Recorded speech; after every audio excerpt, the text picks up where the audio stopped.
build it, you demolish it. The legendary Home Wrecker Burrito. Come build yours today with 20+ fresh ingredients. First online order, 10% off. Promo code ONLINE.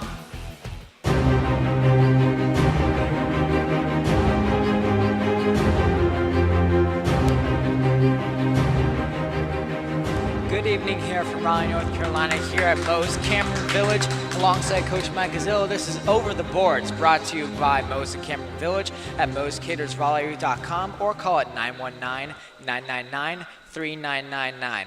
Coach, how are you tonight? Doing well. How about yourself? I'm trying to stay warm. How about yourself here? Yeah. Pretty cold weather we got here. But to start off this wonderful event we got going on here, I want to just jump right into tryouts in general. Going back to the beginning of September or August, whenever you had those tryouts, it was a long tryout process. What did you see in those new players that came in? Well, yeah, we had like over 40 guys come out for the team. So we had a lot of speed. I noticed that pretty quick. We had players that pretty much knew the game well. One thing I do when tryouts is I'll mix up my returning guys with the incoming guys and see how they compete both with and against guys that have played in the league. And it was good to see that a lot of guys were able to keep up and were able to compete. So I kind of had a good feeling for how we were going to go. So did the veteran guys in those tryouts kind of lead the new guys in trying to figure out how they can find their way and do a good job in tryouts, or was it sort of everyone fighting for a spot? No, it's everyone fighting for a spot. Everyone's got to make the team. That's just the way it's always worked with me. So there's no guarantees guys from one year to the next are going to play. So everyone's focused kind of on what they have to do. But at the same time, if you're out there and you're looking for a spot and you've got a guy that you don't really know that well, and there are things that he can do that'll make your line better or more productive, the guys are going to talk about that on the bench. And they want everyone to be successful, but obviously they want to get a jersey too. Yeah, speaking of that competition as well, you had 6 goalies at tryouts this year. How did that sort of boost the competition, and how did you narrow that down to 3 goaltenders by the end of the tryouts? Yeah, I mean, that's a pretty good number, for goalies to come in. Everyone sort of realizes that we're only going to carry 3 and pretty much only going to dress 2. Alex, my goalie coach, Alex Rossetto, he pretty much ran that part of it. Some of the other coaches that were helping out, looking out at the D, they'd give a little look at the goalies. I didn't give it as much, a little bit in the scrimmage. But yeah, I mean, it makes everybody, it's serious at that point. Basically, what we tried to just kind of look and say where we're all in agreement on where the top was and where the bottom was. It was just that middle ground, that we have to find the right guy for that spot. Yeah, definitely sticking with that. You chose with 3 goalies that you actually had last year instead of some of the newcomers coming in. Was it just because you want to get some more veteran presence in your lineup and not take any risks, or just try to allow for your older guys to step up and try to just help the team this year?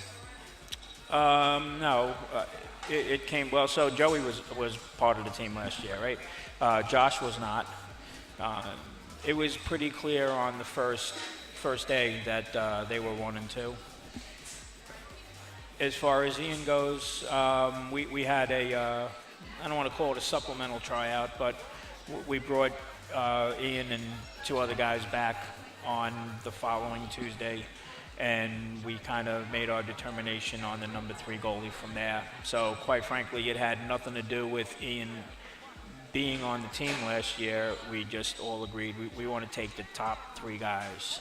And in that supplemental tryout, Ian really did stand out, and he earned that jersey. Absolutely. But tryouts in general, you welcomed in a lot of new guys as well. I believe over half your team is now new players with the NC State Ice Pack. So with these new opportunities at depth, how are these guys adapting to the system and getting introduced to the locker room? How are they becoming that veteran presence for you guys? The guys they're good. They have a good hockey sense on what's going on.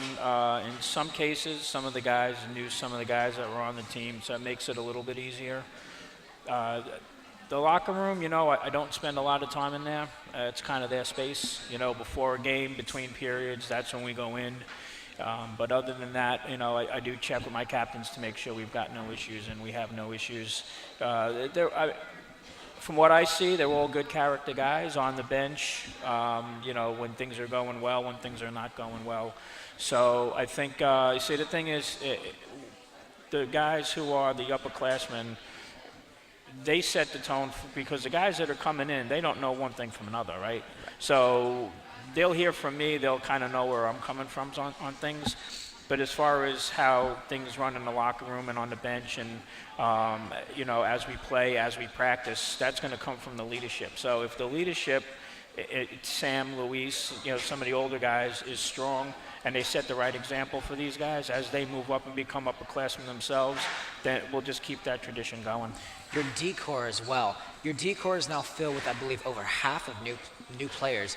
You know, you got guys like Kanan Mazikowski, Ellis Rushford, all these guys that you would not believe that they are first-year guys. How have they proven to you and to the fans that comes to your games at the Iceplex that these guys are experienced and ready to get this going for this club team?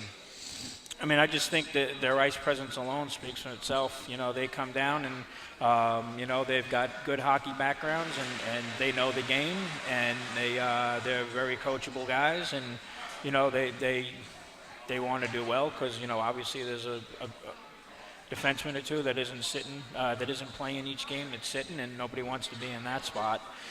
So they've played competitive hockey in the past, and they just transition their game into this. You know, maybe it's a little quicker for some or a little adapting, especially with the rink. Sometimes guys have to adapt to that, but I don't put too much credibility into the whole rink thing. Inside the dots, it's the same. You know, concepts are the same. But yeah, they've stepped up real big, and I'm real happy with them. You know, one thing I do want to point out, though, and I got this from ACHA, the Atlantic Coastal Hockey League Association website. It's a little bit inaccurate, but it shows a good range of what happened.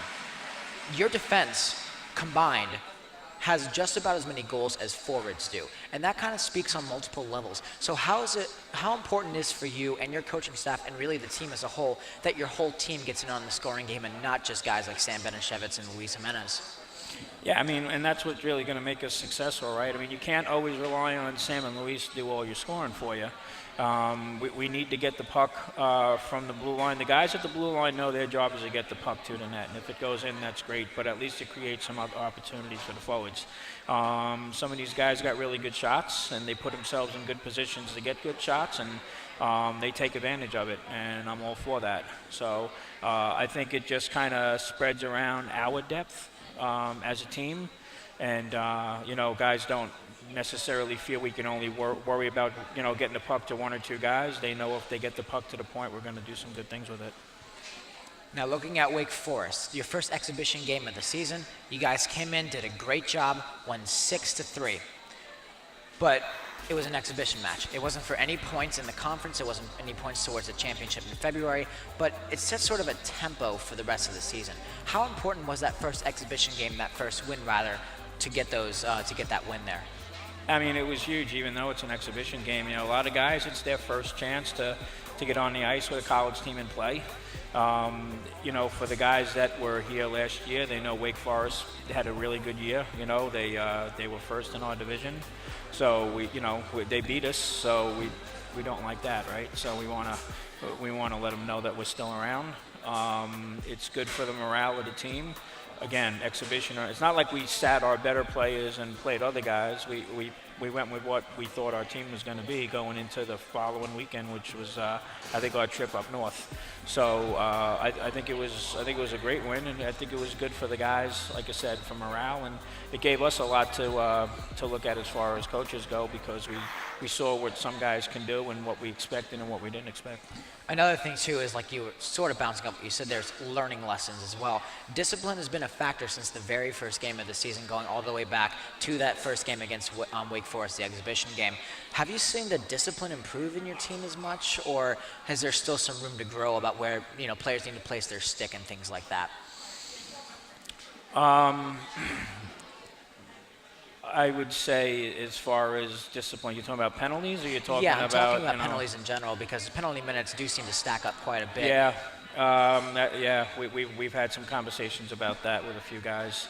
You know, you play in a league where maybe you get away with a little bit more, and then you come here and it's a little stricter, or you play and some refs call things that other refs let go, and it sometimes sends a little bit of a mixed message to the guys. But you really have to deal with what you play with the guys that you're dealt on that particular game.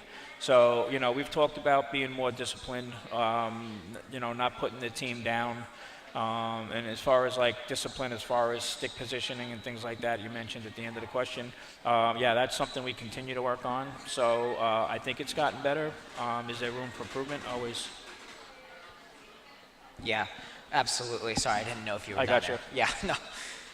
But goaltending in particular has been a huge factor in this season. But your number one starter, Joey Hall, how has he proven to you that he is the veteran presence on the ice and off the ice? Well, what I liked really about Joey when tryouts came around, it was the most focused I'd seen him play. Sometimes he could be a little theatrical on the ice with some of his saves and whatnot, and that's fine. But in tryouts, he wasn't like that. And I think Josh is pushing him, and I think he knows that. We're confident with Josh being in net, and even right behind that, Ian is playing well. We put Ian in the skills competition because some of the breakaway stuff we were doing in practice, Ian was just standing on his head. So everybody brings a little something there, and there's no gimme from one week to the other. The goalies don't have there's no set thing like Joey's the number one guy, and then every now and then we'll play Josh, or they're going to rotate games. It's just whoever's doing well in practice and whoever has the better games is who's going to play. Now, Joey had a great game against Wake Forest.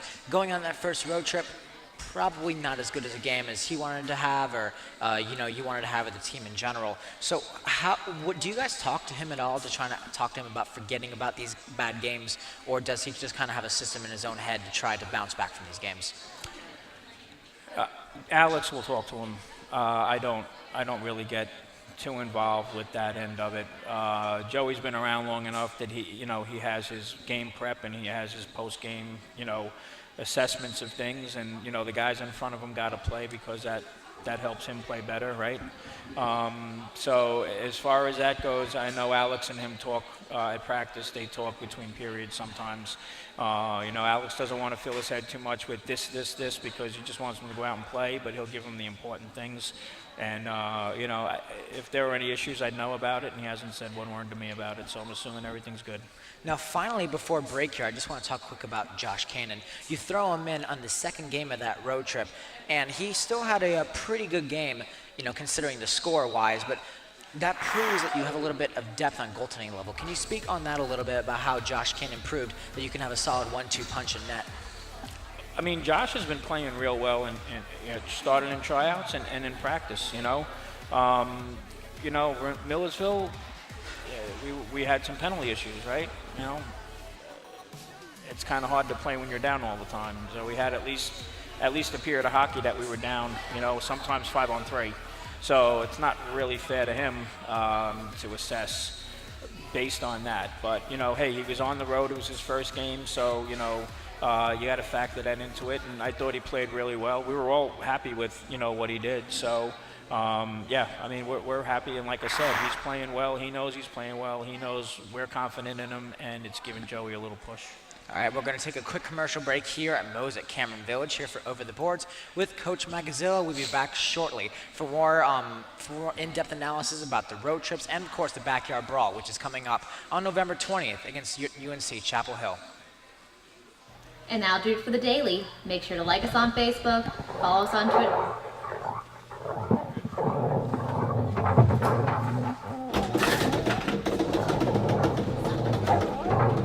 Quick, turn off the lights. I'll switch to night vision.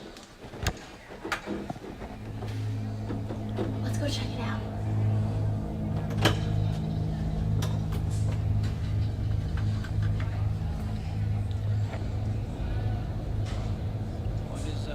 What is this, The Office? Is this like a gag kind of thing?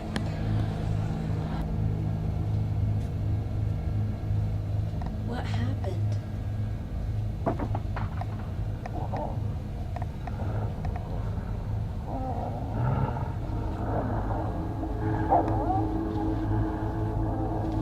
It's coming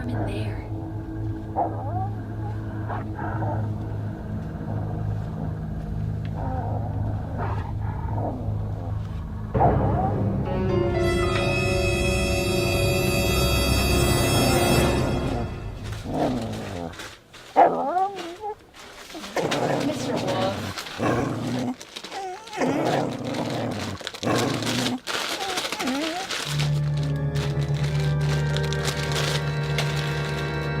Yeah, I'll open it.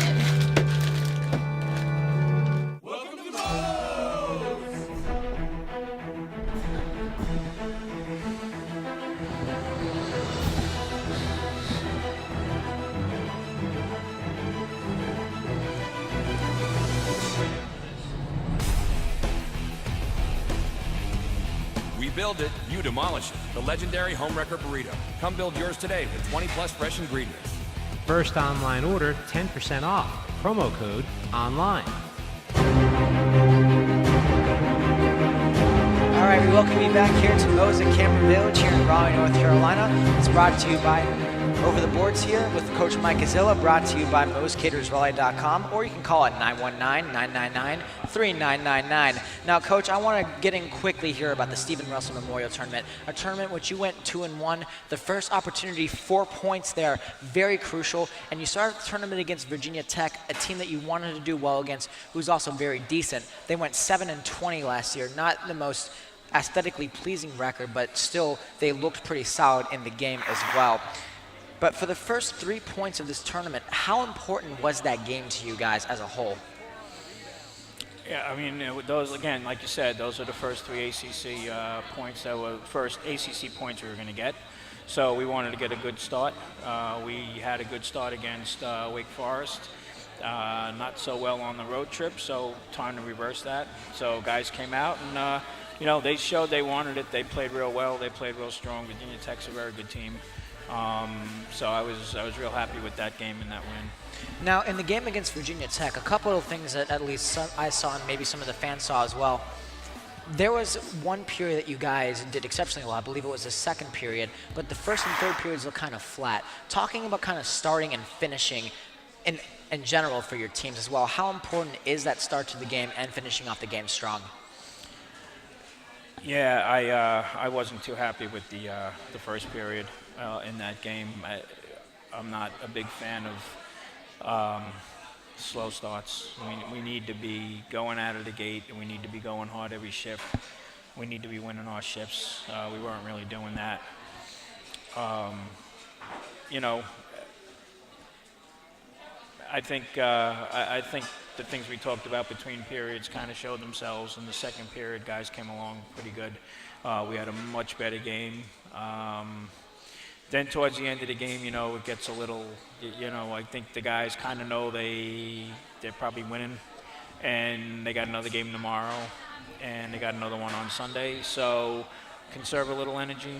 You know, I get that a little bit. You know, as long as we were kind of maintaining the pace of the play, then that was fine with me. So they started off the tournament great, got a 5-3 win, or 6-3, whatever. 6-3? That was still a very good win. Still got the 3 points to start off. Then you went to the University of Virginia game. Probably a game you all want to forget.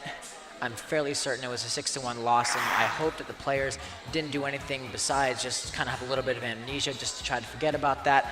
But how would you guys move on from that? What was the conversation gearing towards trying to forget about that game in general? I mean, you can only lose a game once, right? So we lost, and you know, Navy the next day. You know, you got to remember you're playing Navy's a good team. Navy's the guys that, you know, by 7 o'clock in the morning, they probably already run 10 miles and probably had 2 or 3 breakfasts right now on a normal day. So you know they're going to be ready to go. You know they're going to be able to go 3 hard periods. We don't want another repeat of tonight. So you know, losing feels worse than winning feels good, right?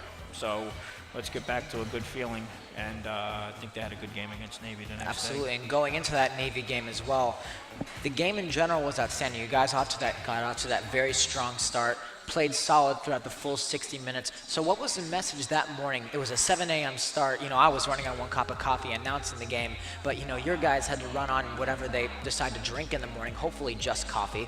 And yeah, and they had to play the full 60 minutes. How did they wake up that early, and what was the energy, the adrenaline like for your team to be able to accomplish that game? I mean, you know, they get up. I mean, you got to do it, right? So you got to be disciplined and, you know, hit the crib a little earlier the next night and, you know, make sure you get up on time, get to the rink, and, you know, you're going to go through your workout and your, you know, pregame workout and stuff. They'll go for a run, so that kind of helps everything, kind of gets the blood flowing.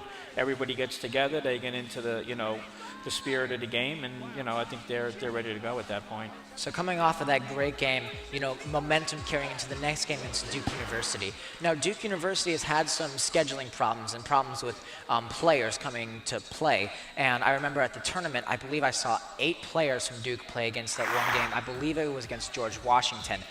But Duke came into that game, looked good, but you guys beat them 8-0. How important was the momentum coming into that game and defeating Duke going to carry over into the following games against very difficult teams?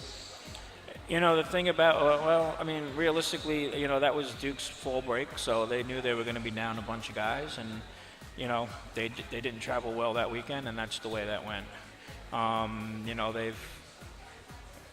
You know, I feel for that team because, you know, that they lost their president last year, and so obviously without him back and some of the guys that didn't really want to come back without him there, you know, that hurts them.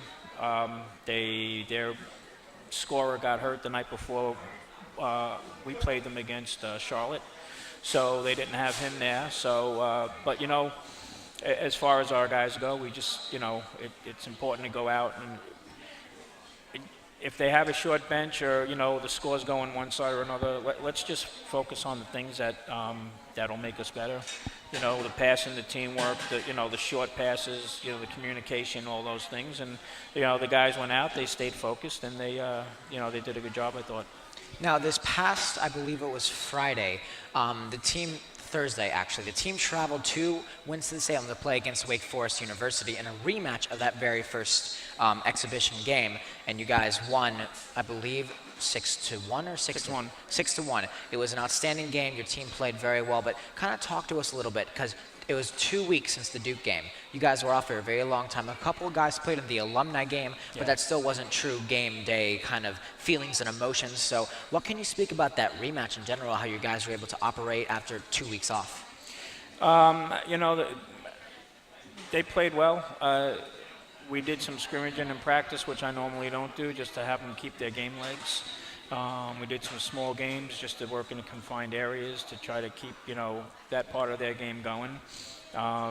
You know, we got beat up pretty good there last year, so we didn't want that to happen. We didn't want to make it like the first game was a fluke, so the guys were really excited about it, and we know we have some big games coming up, and we wanted to use this to set the pace for what's going on coming up. Now, of course, we can't go talking about NC State hockey without talking about Sam Benashevitz and his dominance over this season. According to the stat sheet, he is not the leading scorer. That may be inaccurate because Sam Benashevitz has played absolutely outstanding. But he's been with the program for a while, as far as I know. But what about his dominance and his leadership has he been such an integral part of this organization and this club hockey team? I mean, you know, obviously he's a great player on the ice, but, I mean, he's a great individual off the ice. He's a great captain. You know, if things aren't going well in practice, you know, he'll tell me, cut this drill short. And then he'll pull a guy to the middle and he'll let him have it a little bit. And then they come out and they play a little better. So he's got very good leadership skills, and the guys like playing with him, and the guys like playing for him. And you know, like I said, he's got good hands, and he sees the game real well. And him and Luis work incredibly well. So yeah, I mean, they're both great captains. We actually have some Twitter questions prepared that we live tweeted before the game using the hashtag AskCoachG, and in the future we'll be using that hashtag as well to get some more questions for more Over the Boards episodes. But I wanted to ask quickly about the team style of play. and how your team is able to adapt and kind of tweaking things as the season has gone along. What about that and the system in general have you guys tweaked, and how have your players adapted to any tweaks made? We, on the forecheck or things like that, we haven't really tweaked too much. We've got guys that are skill guys that, I haven't felt we've needed to do that.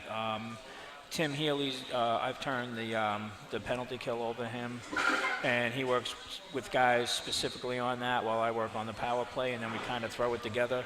And he's done a very good job with that, with getting guys to just remember a couple of little things as they're going out and playing, and what the goal is, and then when they come off, he'll talk to them a little bit about it. And while the one group is out, the next guys that are going, he'll kind of point out what they're doing, remember to do this, remember to do that. So I would say, I don't know necessarily that he's tweaked the penalty kill, but he's kind of brought his own in, and it's worked out real well. Now we're going to jump to some Twitter questions that we asked on Twitter. Using the hashtag AskCoachG to ask Coach Gazzillo, of course, about what's going on with the team in general. So we're going to ask you a few, if that's okay, of course. Yeah. Absolutely. So this is from Megan. Where's NC State's hockey's favorite place to play on the road? That's a good question. I kind of like going to Virginia Tech. They got a nice arena there. They do a good job. Liberty, although we don't go there all that often, does a real good job. They got a real good setup over there. Do a nice professional job, so that's a good place to play. Both teams have good crowds, so it's nice to go someplace. Even though you get heckled and everything, it's whatever, because it's not like our fans don't do it to them when they come to us. Oh, it's always good to have a crowd there as well. Yeah, it is, and it's good. I think it's good for both teams. So this is talking about actually the game that's coming up this Friday against the University of Virginia, who you guys lost to 6-1. So this comes from Brian Stanley. NC State hockey, what needs to happen differently in the upcoming game against UVA to pull off a win? I think we're going to have to be a little more disciplined. That we got to stay out of the penalty box. Charlottesville is a shorter sheet of ice than an NHL size. So things are going to happen a lot quicker. So guys' reaction time is going to have to be a little bit quicker. Basically, your guys are going to have to know their positions and where they need to be. There has to be a little bit more of a sense of urgency in getting to those positions because it's a short rink. But these are all things we'll go over in practice during the week. So this next question comes from Matt Smith, and this is actually about the Backyard Brawl, which we should talk about shortly here. So excited about November's Backyard Brawl. With state hockey success, what are the chances of playing more often in bigger arenas like the PNC?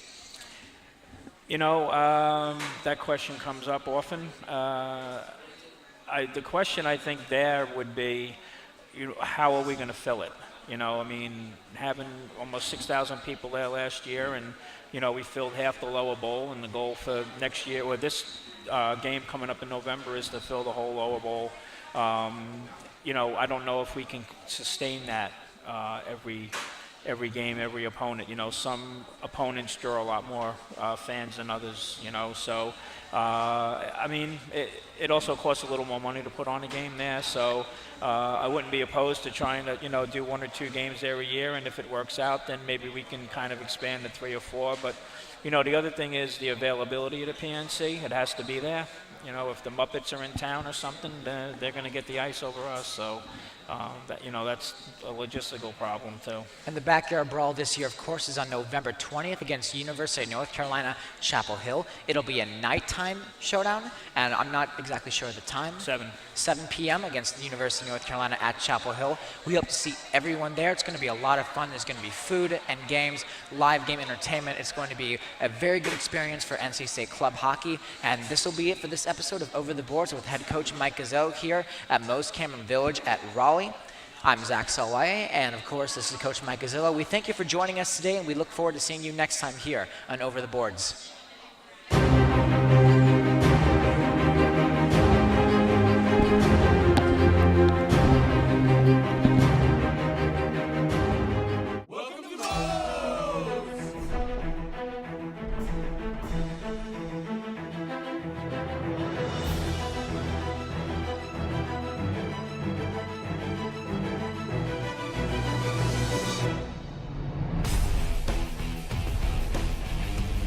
We We build it, you demolish it. The legendary homewrecker burrito. Come build yours today with 20 plus fresh ingredients. First online order, 10% off. Promo code online.